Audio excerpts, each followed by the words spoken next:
Parang kailan lang ang mga awitin ko ay ayaw pakinggan.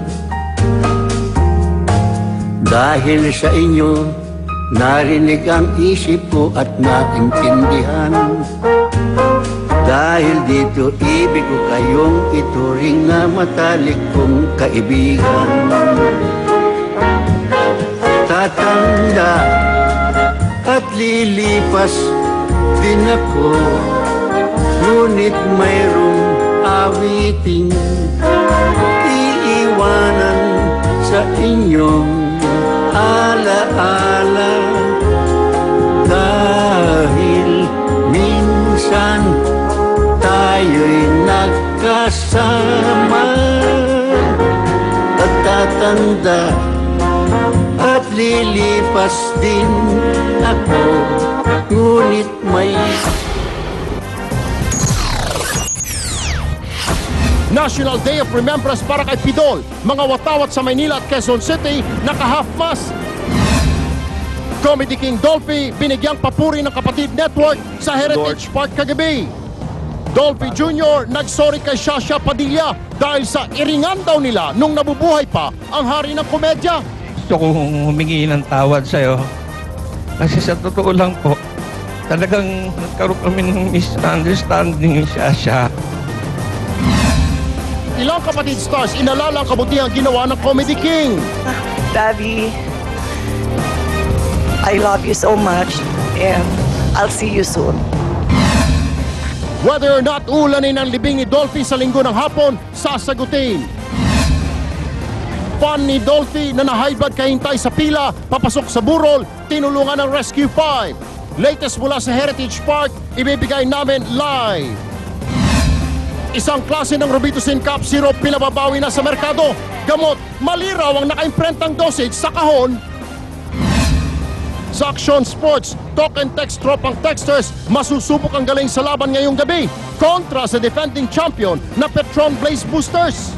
At uniforme ng Team USA sa Olympics, gustong ipasunog ng isang senador dahil gawa raw sa China. Magandang gabi, Pilipinas, sa araw ng Biyernes at 13 ng Hulyo 2012. Ako po si Erwin Tulfo. At ako naman po si Cheryl Cosim.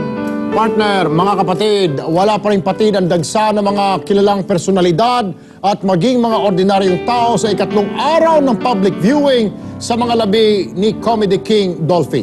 Erwin, tuloy din ang pagbibigay-pugay sa Hari ng Komedya at ngayong gabi nga ang mga matagal niyang nakasama sa programang John and Marcia ang magbibigay ng parangal. Para sa latest aksyon sa The Heritage Park sa Taguig, may live report si Maricel Halili. Maricel. Erwin, Cheryl, iprinoklamang nga ngayong araw ang ng Malacanang bilang National Day of Remembrance. Ito ay bilang pagkilala sa Hari ng Komedya na si Dolphy. At kasabay nga ng proklamasyon na ito ay kinilala rin ang kagalingan ni Dolphy ng mga taong matagal niyang nakasama. Kasabay ng pagdagsa ng mga tagahanga ni Dolphy sa kanyang burol, isang misa ang idinaos ng Professional Management Artist Incorporated o PAMI kaninang umaga. Dinaluhan ito ng mga batikang aktor gaya nina Joel Torre, Jaime Fabregas, Cherry Pie Picache, Jacqueline Jose at dating Senador Freddie Webb. Lahat sila may kanya-kanyang kwento ng karanasan nila kasama ang Comedy King. He loves basketball. Basta nag-usap na ng basketball, lahat ng player naalala niya, no? Ang kanyang naging leading lady na si Karina Moher, tandang-tanda pa ang mga dance step nila noon ni Pidol. Ipinakita pa nga niya sa amin ang mga litrato nilang magkasama sa pelikulang Dr. Yes at Dollpenger noong 1964. Isang awitin ang inihandog niya sa Comedy King. Little children loves Marian. All day, all night, loves Marian. Okay. Naalala ko si Dolphy. Napakabuti niya sa akin. Salamat sa masayang buhay artista, Dolphy. Kasama rin sa mga nakiramay ngayong araw sina kapatid Game and Go host Edu Manzano at dating Manila Mayor Lito Atienza. That he was a man who lived his life for others. Hey, Dolphy has always been full of wisdom. Nagbigay-pugay pa rin sa Comedy King ang komedyanang si Elizabeth Ramsey, kahit hindi naman daw siya naging malapit kay Pidol. I'm here to respect the king. Ipinagkait man kay Dolphy ang National Artist Award nung nabubuhay pa siya, sunod-sunod na pagkilala naman ang iginagawad sa kanya ngayon. Isang panukala ang inihain sa Kamara para ideklara ang July 10 bilang National Fun Day. Dapat daw na magsaya rin ang mga Pinoy ng minsan sa isang taon, the Dolphy Way. Ikinakasa na rin ang pagbibigay kay Dolphy ng Congressional Medal of Distinction, ang pinakamataas na parangal na pwedeng ibigay ng Kamara. Kasabay naman ang idineklarang National Day of Remembrance ngayong araw, naka-half-mast ang mga watawat sa iba't ibang tanggapan ng gobyerno sa Manila at Quezon City. Erwin, Cheryl, anumang oras ngayon ay posibleng ang igawad na o simulan na ang misa at pagkilala na ibibigay naman ng Sampaguita Pictures para sa ating Comedy King. Matapos ito ay gagawaran din ang pagkilala ng grupo ng John and Marcia, si Dolphy. Alam mo, ito kasi yung isa sa pinakamatagal na TV series ng Hari ng Komedya at kani-kanina nga lang ay nakausap natin ang dating head ng RPN9 kung saan iniere ang John and Marcia na si Kichi Benedicto at sinabi niya na marami daw silang sorpresang ipapalabas. Malamang daw ay kasama na dito yung ilang bahagi o excerpt ng John and Marcia. At kani-kanina rin lamang ay nakita natin na dumating na yung dating partner nitong si Dolphy na si Alma Moreno. At titingnan natin kung magkikita o malamang na magkikita rin si Alma Moreno at ang pinakahuling naging partner ni Dolphy na si Jaja Padilla. Sa mga oras na ito ay tuloy-tuloy pa rin ang dating ng mga pinakamalalapit na kaibigan at pamilya nitong si Dolphy. Ilan nga doon sa mga nakita natin na dumating dito ay si Mayor Herbert Bautista at si dating Senator Richard Gordon. At yung mga kasamahan din niya sa Sampaguita Pictures ay isa-isa na rin na nagdadatingan. At maya-maya rin inaasahan din na darating si former President Joseph Estrada. Pero titingnan natin kung matutuloy nga yan. Pero yun yung lumalabas na balita dito na magbibigay daw siya ng parangal at pagkilala sa Hari ng Komedya. Erwin, Cheryl?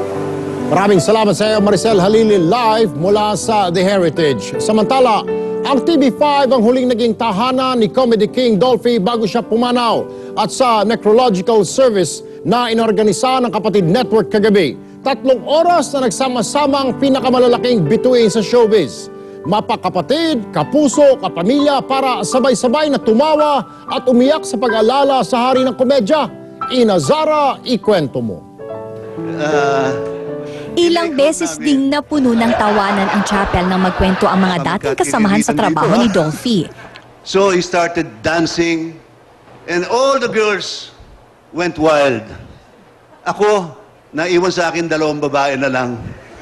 Lahat ng babae nakapulupot kay Dolphy. Maraming salamat kay Dolphy. Sa tulong mo, naging artista ako at ngayon medyo mataas na yung talent ko. Marami po salamat.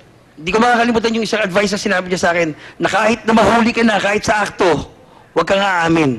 Isang taong... Nagbigay pugay din si Willie Revillame na minsan ang sinabihan ni Dolphy na isa sa mga papalit sa kanyang trono. Walang kapalit ang Dolphy.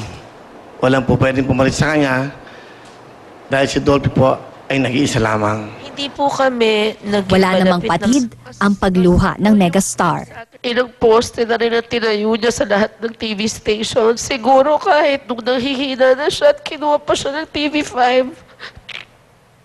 may poste pa rin siyang naiwan doon. Dahil tinayuan siya ng poste ng stasyon namin. Alam ko Isa-isa ring nagsalita ang mga anak ni Dolphy. Dito naging biruan pa ang pagkakaroon niya ng 6 na pamilya. So here's my a representative of the first family. Si Kuya Junior. 18 taong nakulong si Dolphy Jr. o Ompong dahil sa kasong arson. Ikinuwento niya ang huling pakikipag-usap niya sa tatay nang nakaratay na ito sa ICU. Dad, kung ano man ang naging kasalanan namin sa iyong magkakapatid, patawarin mo sana kami. Ano mang kahihiyang na idulot namin sa iyo, patawarin mo kami. Ang huli ko sinabi sa kanya, Dad, huwag kang mag-alala, sabi ko, hindi kami mag-iiwanan magkakapatid. Humingi rin siya ng tawad kay Jaja Padilla. Talagang nagkaroon kami ng misunderstanding siya. Kasi nung time na nahihirapan ng daddy ko,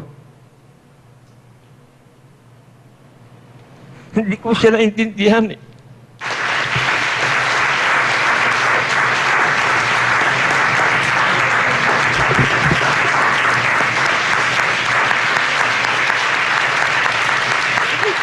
din po ako kay Papa. Pero ang pinaka-emosyonal, ang panganay nila Dolphy at Jasha na si Nicole. Gantong klaseng tao si Papa. May 17 siyang anak sa labas. Isang ampon.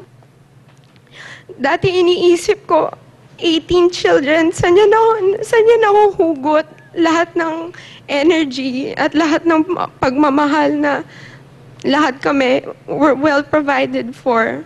Ngayon alam ko na dahil sa ang buong sambayanan ng Pilipinas ay nagmamahal din sa kanya at yun ang naibabalik niya sa amin. Kahanay naman ng mga tunay na anak ni Dolphy ang anak-anakan niyang si Maricel Soriano na magsalita na ito. Isa at nag-iisa lang yung Dolphy na nakapagparamdam sa akin na maaari pala ako maging isang tao na pwedeng sabihin hindi ka product ng isang broken family dahil meron kang daddy. TV5 ang naging huling tahanan ni Dolphy bago siya na maalam. Sa kanyang mensahe, ipinaalam ni TV5 Chairman Manny V. Pangilinan ang pakikisa nila sa pamilya Quezon sa malungkot na kabanatang ito ng kanilang buhay. We all from Channel 5 stand beside you in this time of sadness. So tonight we say our final goodbye. It is a fond salute to a man we cherish. It is a grateful salute to a man whose exceptional life was devoted to service. And it is a respectful salute to a man who by any standard was one of the giants of our time. Ina Zara, News 5. Sa libro ni Dolphy na Hindi Ko Ito Narating Mag-isa, masasalamin ang iba't ibang karakter na ginampanan ni Pidol sa tunay na buhay. Inalala rin ng ilang malalapit kay Dolphy ang nakabibilip daw na pagmamahal ng Comedy King sa kanyang pamilya, pati na sa mga nangangailangan. Narito ang report. Sa loob ng 5 buwan, 3 beses